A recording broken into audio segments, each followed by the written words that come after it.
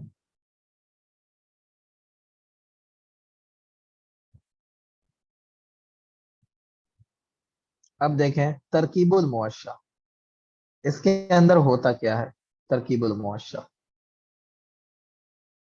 المطلع والقفل الخرجہ. اچھا یہ بتائیں، اگر میں اس کو ایسے ہی آپ کو بتاؤں تو سمجھ میں آ جائے گا؟ آپ نے پہلے موشحات کے بارے میں پڑھا ہے؟ کسی نے بھی؟ جمال الدین صاحب آپ نے پڑھا ہے؟ جی سر پڑھا ہے. اچھا، تو آپ کو پتا ہے یہ مطلب قفل خرجہ، دور، جی بیت، یہ ساری چیز؟ جی جی جی جی پہلا لائن، ٹھیک، آخری لائن، ہاں ہاں، خارجہ، ٹھیک اور ہے، پہلا لائن مطلع، اور ہاں بایت، اور ٹھیک، ٹھیک ہے، جو ٹھیک. دور ہوتا ہے. صدام حسین صاحب، صدام حسین آپ کو پتا ہے؟ اس سے ٹھیک ہے، چلو. اچھا آپ لوگ اس میں بھی ہیں کیا، جو ایم اے والا بیچ چل رہا ہے اس میں بھی ہیں کیا، پرواز میں؟ نہیں سر. چلو چلو. اب یہ المطلع، القفل، اخرجہ، یہ تین چیزیں ہوتی ہیں. یتعلف الموشع میں مطلع یسمى مذہبا، مطلع کو مذہب بھی کہا جاتا ہے، یہاں سے موشع اسٹارٹ ہوتا ہے. وهذا المطلع هو المجموعة الأولى من الأجزاء وأقلها 2 فصاعدا إلى 8 أجزاء. اب یہ کہہ رہے ہیں کہ موشع کا جو سب سے پہلا جز جہاں سے اسٹارٹ ہوتا ہے وہ مطلع ہوتا ہے نا. کم سے کم مطلع 2 ہوتے ہیں، اور زیادہ سے زیادہ وہ 8 ہو سکتے ہیں، ہے نا، 8 اجزاء ہو سکتے ہیں.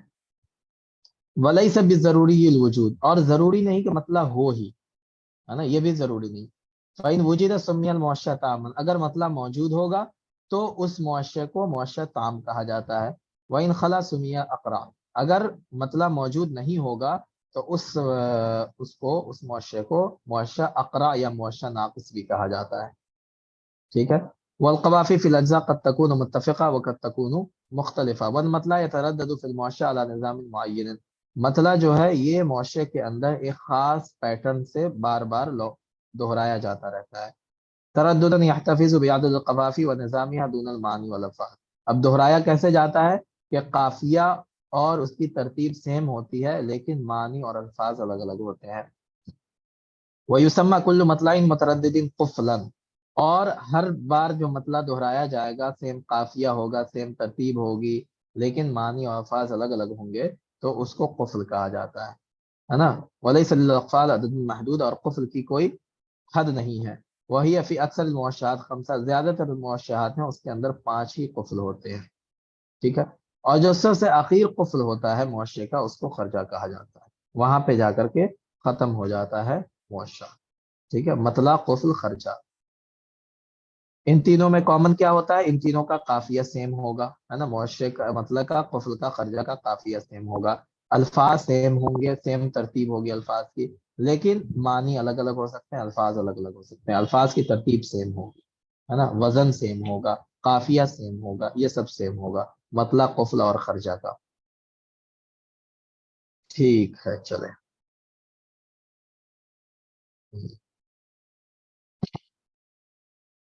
چلیں اس کے بعد کیا ہے؟ الخرجہ من اہم عناصر الموشہ، خرجہ جو ہے وہ سب سے اہم عنصر ہے، بل اہم علی الاطلاق، بلکہ سب سے اہم ہے. کیوں اہم ہے؟ کیونکہ یہ کیا ہے؟ معاشرے کی سب سے خوبصورت چیز ہے نا، معاشرے کا حسن ہے، معاشرے کا نمک ہے، اس کی خوشبو ہے، سب کچھ خرجہ ہے.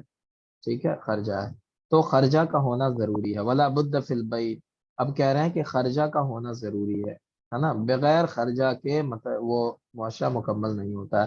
اس کے اندر ہو سکتا ہے مطلع نہ ہو لیکن خرجہ اور قفل ضروری ہے. اس کے بعد ایک چیز ہوتی ہے دور. دور کسے کہتے ہیں؟ یتألف الموشع ایضا من الدور وهو ما يعقب المطلع في الموشع، مطلع کے بعد جو مصرے آتے ہیں ان کو دور کہا جاتا ہے. وَيَقَعُ بَيْنَ الْأَقْفَالِ، وہ اقفال یعنی قفل کے درمیان ہوتا ہے. یعنی یہ مطلع ہو گیا، ایک لائن مطلع ہو گئی، اس کے بعد اب یہ کیا ہو گیا؟ یہ ہو گیا مان لیں 3 لائن دور ہو گیا، ہے نا. اس کے بعد پھر یہ لائن قفل ہو گیا. تو قفل کے اور مطلع کے درمیان میں جو ہے وہ کیا ہے؟ دور ہے. پھر یہاں پہ 3 لائن دور ہو گئی، پھر یہاں پہ قفل ہو گیا، تو ان دونوں قفل کے درمیان میں کیا ہے؟ دور ہے. پھر یہاں پہ 3 لائن مان لیں کیا ہو گئی؟ دور ہو گئی، اور پھر یہاں پہ خرجہ ہو گیا. تو یہ جو ہے نا قفل، مطلع، خرجہ، ان کے درمیان میں یہ جو لائنیں ہیں یہ دور ہیں. ٹھیک ہے. وہ یتألف من اجزاء اقلها ثلاثہ، کم سے کم جو ہے دور میں 3 لائنیں ہوتی ہیں، اور زیادہ سے زیادہ فصائد خمسہ وہ 5 تک ہو سکتی ہیں، لیکن 5 سے زیادہ بہت ہی کم ہوتی ہیں. ایسا نہیں ہے کہ نہیں ہوتی، ہو سکتی ہیں لیکن کم ہوتی ہیں. ٹھیک ہے. وجمیع الادوار متماثلہ فی عدد الاجزاء دون المعانی والالفاظ والقوافی، جو ادوار ہیں یہ سارے کے سارے ادوار، 1 دور، 2 دور، 3 دور، یہ سب میں کامن کیا ہوگا کہ سب کا قافیہ سیم ہوگا، ہے نا، قافیہ سیم ہوگا، وزن سیم ہوگا سب کا. ٹھیک ہے. معنی اور الفاظ الگ الگ ہو سکتے ہوتے ہیں. ٹھیک ہے. چلے اب دیکھیں الدور مع القفل الذي یلیہ یسمى بیتا. اب دور اور قفل مل کر کے کیا کہلاتا ہے؟ دور اور قفل.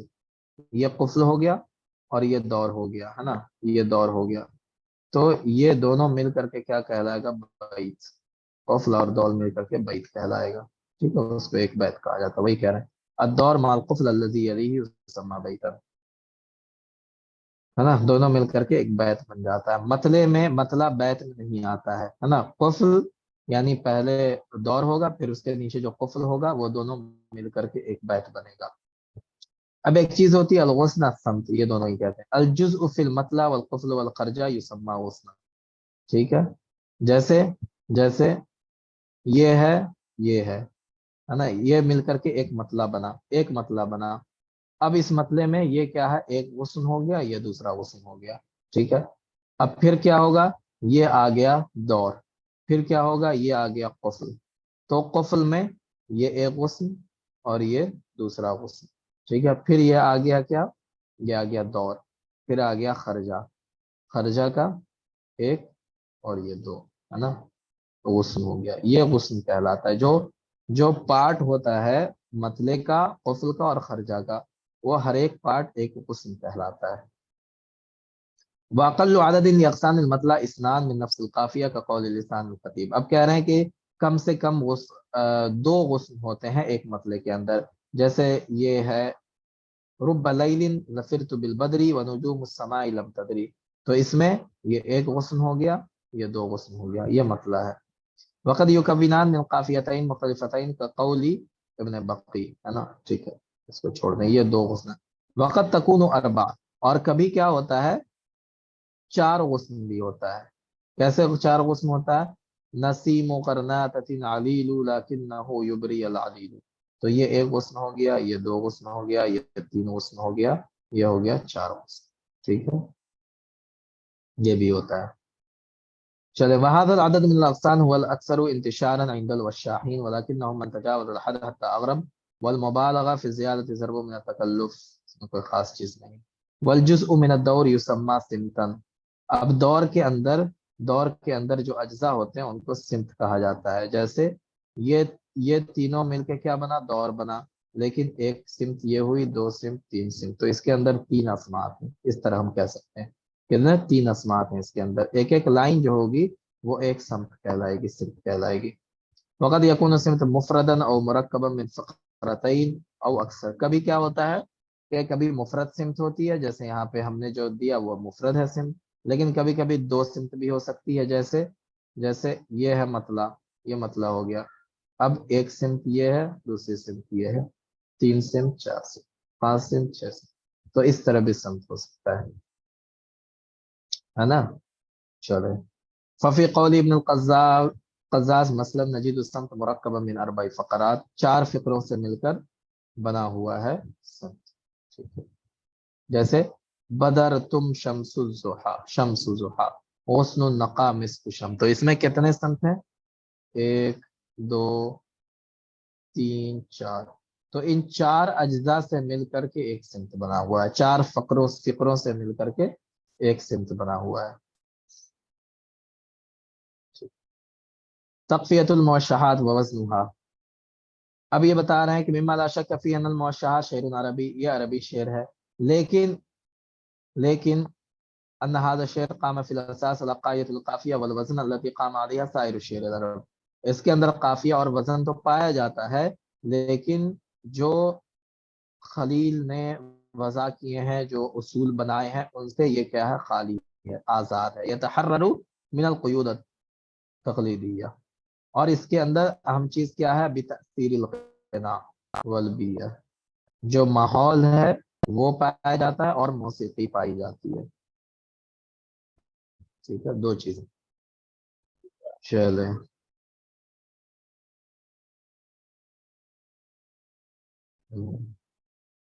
اب کہہ رہے ہیں ان الموشحات تنقسم من حیث الوزن الى خمسة اقسام، پانچ طرح کے اقسام ہیں اس کے وزن کے اعتبار سے. پہلی قسم کیا ہے؟ جس میں تقلیدی اوزان استعمال کیے، یعنی جو 16 اوزان ہیں شعر کے ان میں سے کوئی وزن استعمال کیا گیا، اس طرح کا بھی موشح ہے. ٹھیک ہے. وثانی ما اخرجت عن وزن خلیلی حرکتا او کلمتا، ایسا بھی موشح ہے جس کے اندر کوئی ایک حرکت یا کوئی ایک کلمہ جو ہے ان اوزان سے خالی ہے نا. پھر تیسرا کیا ہے کہ ایک ہی موشح ہے لیکن اس کے اندر ایک سے زیادہ اوزان استعمال ہوئے ہیں. قصیدے میں کیا ہوتا ہے؟ عربی قصیدے میں کہ ایک قصیدہ ہو تو اس میں ایک ہی طرح کا وزن استعمال ہوگا، ہے نا. بحر کامل ہے تو بحر کامل ہی ہوگا، بحر طویل ہے تو بحر طویل ہی ہوگا. لیکن بعض موشحات ایسے ہیں جس میں بحر طویل بھی ہے، بحر کامل بھی ہے، بحر خفیف بھی ہے، بحر بسیط بھی ہے نا. تو سب استعمال ہو گئے ہیں. والرابع ما له وزن من غیر الاوزان الخلیلیہ یدرک السمع عند قراءته، اور کچھ ایسے ہیں جن میں کوئی وزن ہی استعمال نہیں ہوا ہے نا، کوئی وزن 16 اوزان میں سے کوئی وزن نہیں استعمال ہوا. ٹھیک ہے. والخامس ما ليس له وزن يدرك السمع عند قراءته ولا يوزن الا بالتلحين وذلك بمد حرف وقصر آخر، بعض ایسے ہیں کہ اس کے اندر بس کیا ہے؟ نغمگی ہے نا، بس ردھم پایا جا رہا ہے. جیسے شعر حر ہوتا ہے، شعر حر کے اندر کیا ہوتا ہے؟ ایک ردھم پایا جاتا ہے لیکن کوئی وزن نہیں ہوتا ہے. تو اس طرح کے بھی ہے، ان کا وزن جو ہے وہ صرف پڑھنے سے سمجھ میں آتا ہے، تلحین سے، گانے سے سمجھ میں آتا ہے نا. ایک خاص کوئی وزن اس کے اندر موجود نہیں ہے، کوئی پیٹرن نہیں ہے، بس ردھم اس کے اندر پایا جاتا ہے. ایک لائن چھوٹی ہے، ایک لائن بڑی ہے، ایسا بھی ہو سکتا ہے. تو اس طرح کے بھی ہیں. ٹھیک ہے. چلے تو یہ 5 قسم کے کیا ہے موشحات کا وزن ہوتا ہے.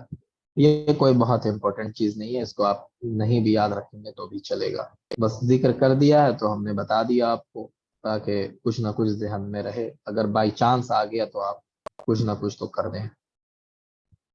اب بتا رہے ہیں کہ توشیح موشحات کا فن جو ہے یہ کیسے وجود میں آیا، کیسے. النشأۃ فن تشیح کانت بالاندلس، اندلس میں پیدا ہوا، سب لوگ جانتے ہیں، ہے نا. اول من صنع اوزان، ہے نا. اول من صنع اوزان هذه الموشحات، یہ کون ہے؟ محمد بن حمود القبری الزری، ہے نا. محمد بن حمود القبری الزری. بعض لوگوں کا کہنا ہے کہ ابن عبد ربی ہی نے اس کو اسٹارٹ کیا ہے، سب سے پہلے عبد الفرید کے اندر انہوں نے موشحات کا تذکرہ کیا ہے، لیکن یہ بات جو ہے بہت زیادہ معتبر نہیں ہے، بلکہ ان المخترع لها بجزیرۃ الاندلس المقدم بن معافی القبری، یہ اصل انسان ہے. اس کا نام آپ یاد رکھیں، مقدم بن معافی. یہ جو ہے نا یہ ہے اصل موجد، ٹھیک ہے، اس نے اسٹارٹ کیا ہے. چلیں. واول من برع فیہ منہم عبادہ بن قزاز شاعر المعتصم صاحب المریہ، اور جو سب سے ماہر ہوا، سب سے ماہر وہ کون ہوا؟ عبادہ بن القزاز، القزاز، عبادہ بن القزاز، ہے نا. یہ معاشرے کا سب سے ماہر شاعر، ماہر شاعر، سب سے بڑا شاعر. اور یہ کون ہے؟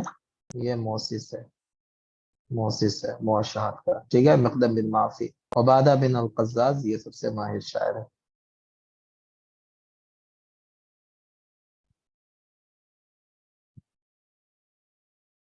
اب یہ وہی بتا رہا ہے، کان محمد القبری اول من عرف بها، ہے نا. سب سے پہلا شخص کون ہے؟ محمد القبری. اس کے بعد ابن عبد ربی اول من اشتہر، جو سب سے مشہور ہوا وہ کون ہے؟ ابن عبد ربی. والقزاز من النابغین، اور جو ہم نے عبادہ بن القزاز کے بارے میں پڑھا، یہ سب سے ماہر ہوا، سب سے بڑا فنکار ہوا اس کا، ٹھیک ہے. چلیں. اور یہ یہ وجود میں کب آیا؟ القرن الثالث للہجرہ، یہ بھی کوشچن آتا ہے. موشحات کب وجود میں آیا؟ القرن الثالث للہجرہ، ہے نا. عیسوی کے اعتبار سے التاسع للمیلاد، 9ویں صدی میں، 9ویں صدی عیسوی میں اور تیسری صدی ہجری میں، ہے نا. یہ کب وجود میں آیا، ٹھیک ہے. سنتو تاسیس، ٹھیک ہے. قرن الثالث للہجرہ والتاسع للمیلاد، اس کو آپ یاد رکھیں.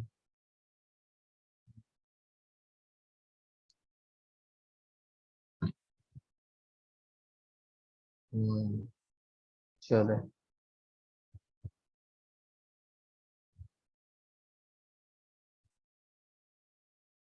اب اس میں کیا ہے؟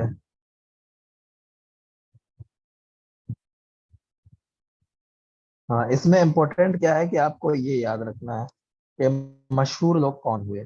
انتشر فن الترشیح فی الاندلس انتشارا واشتہر فی عدد کبیر من الشعراء نذکر منہم عبادہ بن معصمہ، ہے نا. عبادہ بن معصمہ یہ مشہور ہوئے. محمد بن عبادہ القزاز یہ مشہور ہوئے، ٹھیک ہے. اس کے علاوہ ابن بقی ہیں، اعمہ الطفیلی ہیں، یہ مشہور ہوئے. اور ہم نے کن کے بارے میں پڑھا؟ یہاں پہ میں بلکہ اس کی لسٹ بنا دیتا ہوں، آپ اس کی لسٹ لے لو.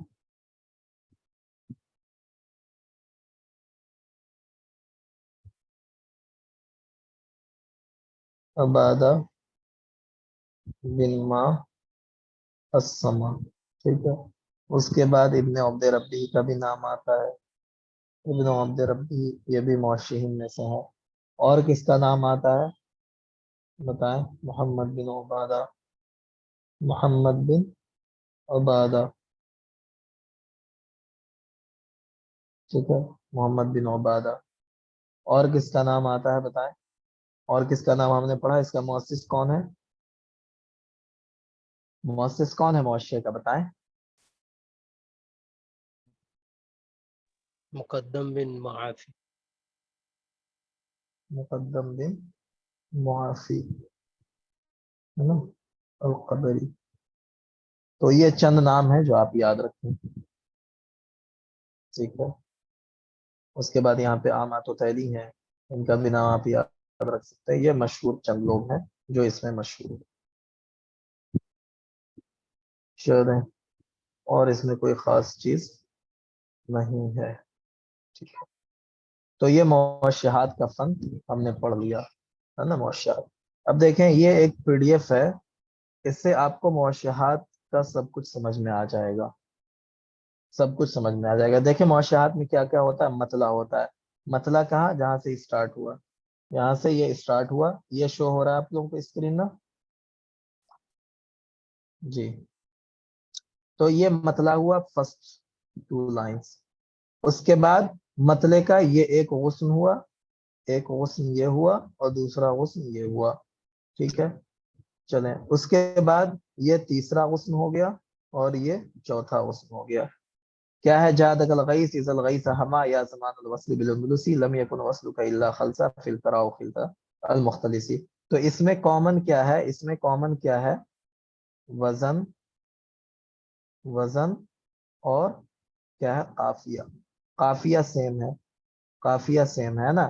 یہاں اندلسی، یہاں مختلفی، تو قافیہ سیم ہو گیا. ٹھیک ہے. یہ ہو گیا مطلع. اب مطلع کے بعد کیا آئے گا؟ دور. دور کیا ہوگا؟ اب یہ جو ہے اذ یقود الدہر واشتاعت السماء ینقل الخطو علی ما یرسم ہے نا. زمرم کیا ہے؟ یبین فرادا وثنا مثل ما یدعو الوفود الموسم والحیا. اب اس میں دیکھیں یہ جو 3 لائن آئی مطلع کے بعد، یہ کیا ہو گئی؟ دور. یہ دور ہو گئی. اس کے اندر ایک ایک لائن، ایک ایک لائن کیا ہے؟ یہ سمت ہے نا. یہ ایک لائن پوری سمت، یہ لائن سمت، یہ لائن سمت. تو کیا کہا جائے گا؟ اس میں 3 اسمات ہیں. یہ ایک دور ہے جس کے اندر 3 اسمات ہیں. تو سمت دور کے ساتھ خاص ہوتا ہے، اور غصن جو ہے وہ مطلع قفل اور خرجہ کے ساتھ خاص ہوتا ہے. اس کے بعد کیا آئے گا؟ دور آ گیا، مطلع آ گیا، دور آ گیا. اس کے بعد آئے گا قفل. قفل کیا ہوگا؟ اب یہ قفل ہے، تو قفل، خرجہ اور اس کے بعد کیا ہوتا ہے؟ مطلع. ان تینوں چیزوں میں، ان تینوں میں ایک چیز کامن ہوتی ہے. کیا کامن ہوتا ہے؟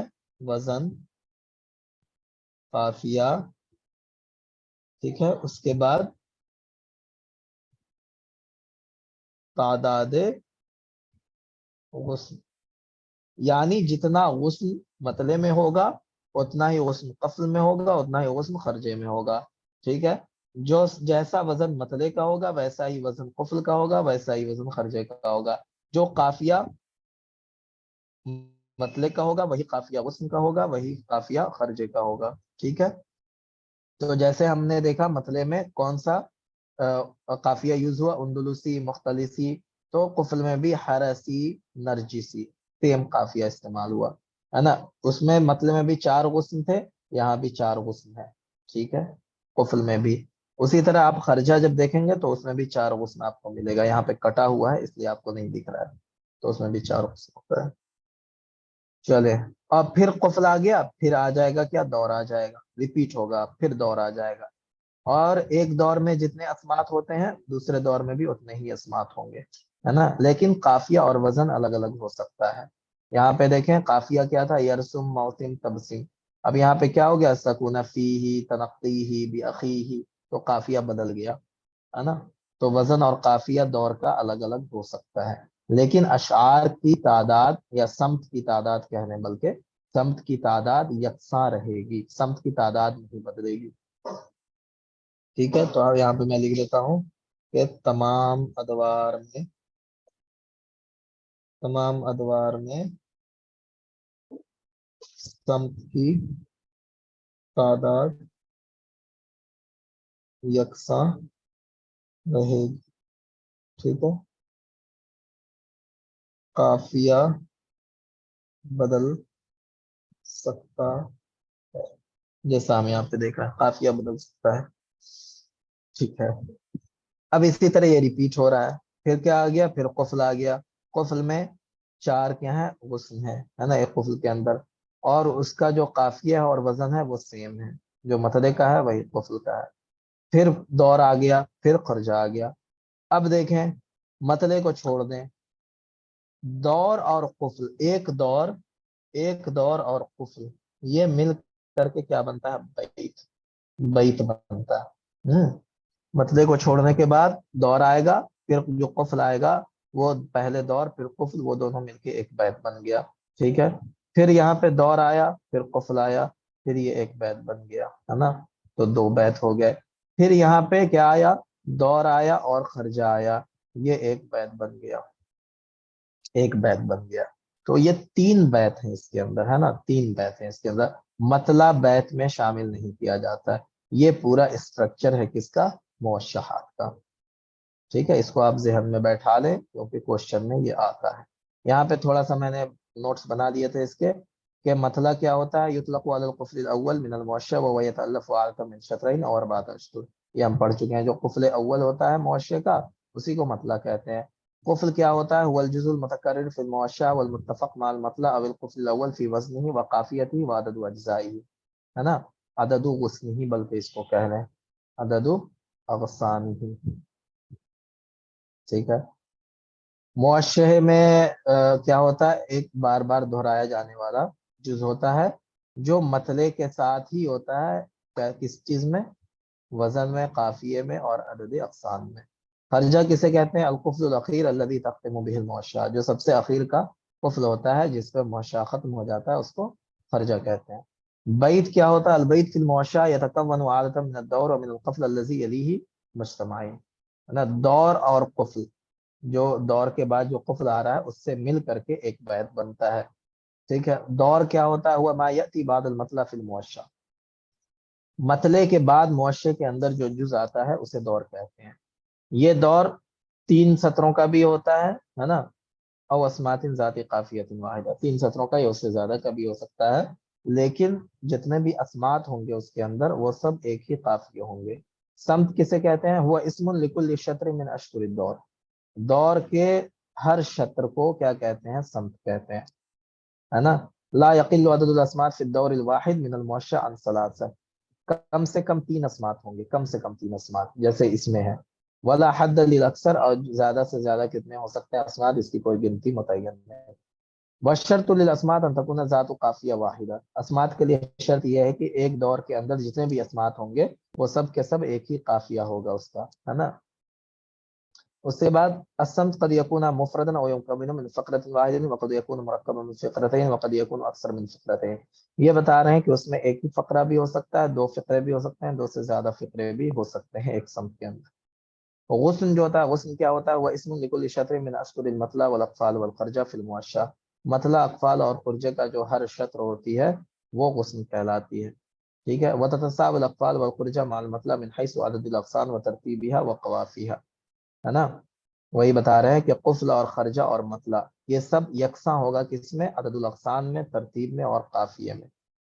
موشع التام کسے کہتے ہیں؟ جو مطلع سے شروع ہو, جو موشع الاقرا یا موشع ناقص کہتے ہیں جس میں مطلع موجود نہ ہو, ڈائریکٹ دور سے شروع ہو, اس کو موشع الاقرا کہتے ہیں. ٹھیک ہے, تو یہ موشحات کا پورا کانسیپٹ ہے, امید ہے آپ کو سمجھ میں آ گیا ہوگا, ہے نا. جی, سمجھ میں آ گیا. جی جی جی سر اس کا آگے والا پیج کے شو کرے اسکرین میں. اس کے آگے یہ 2 پیج ہی تھے اس میں, ہاں آگے پیج نہیں سر وہی والا. کون سا چاہیے والا؟ ہاں یہ والا شو کرا. ہاں, یہ پیچھے ہو گیا نا, آپ نے آگے بولا تو میں آگے سوری بڑھا سوری دیا. سر پیچھے ٹھیک تو ہے یہ سر. ہے, ٹھیک ہے, تو یہ موشحات ہو گئے. اب ہم اس کا جو لاسٹ پارٹ ہے, تو ہم نے اشعار کے بارے میں پڑھ لیا, ان دونوں میں شاعری کیسے وجود میں آئی, پھر کیسے بڑی ہوئی, کیسے بڑی. اب کچھ شعراء ہیں ان کے بارے میں, اس کے بعد ہم نے موشحات کے بارے میں پڑھ لیا. ازجال کا تذکرہ اس میں نہیں ہے, اس لیے ہم نے نہیں پڑھا اس کے بارے میں, لیکن ہم پھر پڑھیں گے آگے. ابن ہانی جو سب سے بڑا شاعر جس کو مانا جاتا ہے، ابن ہانی کو کیا کہا جاتا ہے؟ متنبی الاندلس۔ یہ کب پیدا ہوا؟ 326 میں، 326 میں ان کی پیدائش ہوئی اور 362 میں مانے نہیں، دنیا سے چلے گئے، ہے نا۔ بہت روکنے کی کوشش کی گئی لیکن یہ نہیں مانے، کہا کہ نہیں ہم تو جا کر رہیں گے۔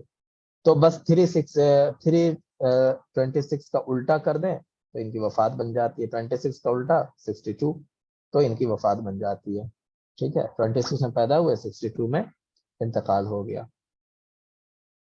چلو عیسوی سن کے اعتبار سے یہ 38 میں پیدا ہوا، 83 میں، یہاں بھی الٹا کر دیں، 38 میں پیدا ہوا، 83 میں انتقال ہوا، تو بس کیا کریں، ڈیجٹ کو الٹا کر دیں تو ان کی پیدائش اور وفات دونوں نکل کے آ جائے گا۔ 38 میں پیدا ہوا، 83 میں انتقال، 73 میں، سوری 73 میں، یہاں پہ نہیں چلے گا۔ تو 38 میں پیدا ہوا، 73 میں انتقال ہوا، 26 میں پیدا ہوئے، 62 میں انتقال ہوا۔ جی ابن کیا ہانی کہہ رہے کا سر، ابن ہانی کا دوسرے جگہ میں ہے 936۔ 36 میں کیا ہے پیدائش؟ جی اچھا تو یہاں پہ تو انہوں نے یہی لکھا ہے، جی وہی بول رہے ہیں۔ ہاں یہاں پہ تو انہوں نے 38 لکھا ہے۔ چلے تاریخ، ابو القاسم ان کی کنیت ہے، محمد بن ہانی نام ہے، کنیت کیا ہے؟ ابو القاسم، ابو القاسم، اور محمد بن ہانی ان کا نام ہے، محمد بن ہانی الازدی، ازد ان کا قبیلہ ہے جس کی طرف ان کی منسوب کیا گیا تھا۔ ولد فی قریۃ سکون من قرى اشبیلیہ، یہ یاد رکھیں اشبیلیہ میں ان کی پیدائش ہوئی۔ ہم نے 4 پڑھا تھا اس میں، ہے نا، ہم نے 4 پڑھا تھا نا نصب میں، وہ چاروں کے چاروں قرطبہ میں پیدا ہوئے تھے نا، قرطبہ میں پیدا ہوئے تھے، لیکن یہاں ہم اشعار جب پڑھنا شروع کریں تو ابن ہانی کہاں پیدا ہوئے؟ اشبیلیہ میں۔ ونشأ علی حب الادب والشعر، ان کی زندگی جو ہے ادب اور شعر کے درمیان ہی گزری۔ ثم استوطن البیرا فعرف بالالبیری، ان کے نام کے ساتھ آپ کو البیرا جڑے گا، ہے نا۔ کیا لکھا جاتا ہے؟ ابن ہانی البیری، وہ اس لیے لکھا جاتا ہے کیونکہ پیدا تو یہ اشبیلیہ میں ہوئے تھے لیکن بعد میں البیری کو ہی انہوں نے اپنا وطن بنا لیا، اس لیے یہ البیری کہلایا، ہے نا۔ البیرا کو انہوں نے اپنا وطن بنا لیا، وہاں شفٹ ہو گئے یہ اشبیلیہ سے، ٹھیک ہے، اسی لیے ان کو البیری بھی کہا جاتا ہے۔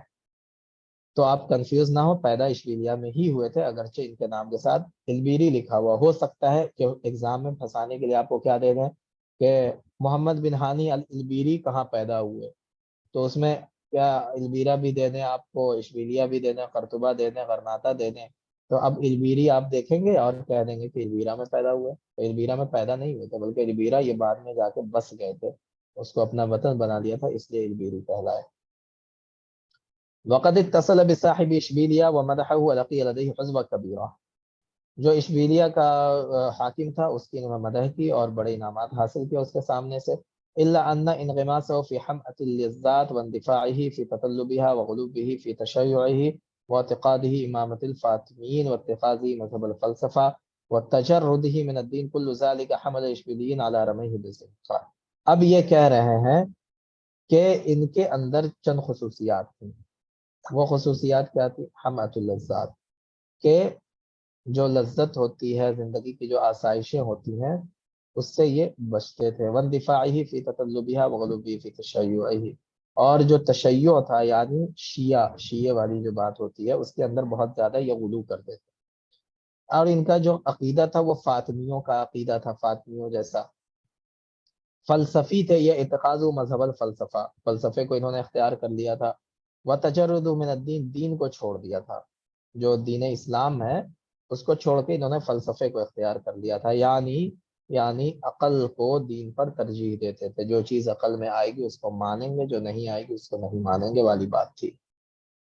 ان تمام چیزوں کی وجہ سے جو اشبیلیہ کے لوگ تھے انہوں نے ان پر الزام لگایا، تہمت لگائی کہ یہ زندیق ہو گیا ہے۔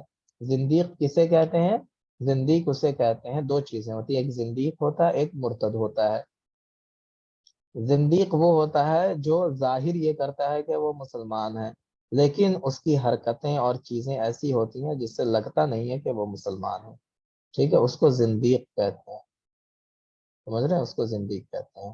وہ مسلمان جیسا نام رکھتا ہے، مسلمان جیسا کھاتا پیتا ہے لیکن اس کی حرکتیں، اس کے عقائد، اس کی سوچ ایسی مسلمانوں جیسی نہیں ہوتی ہے، اس کو زندیق کہتے ہیں۔ اور مرتد اس کو کہتے ہیں جو بالکل اسلام سے ہی پھر جائے، نکل جائے، ہے نا، اسلام کا ہی انکار کر دے، وہ مرتد کہلاتا ہے۔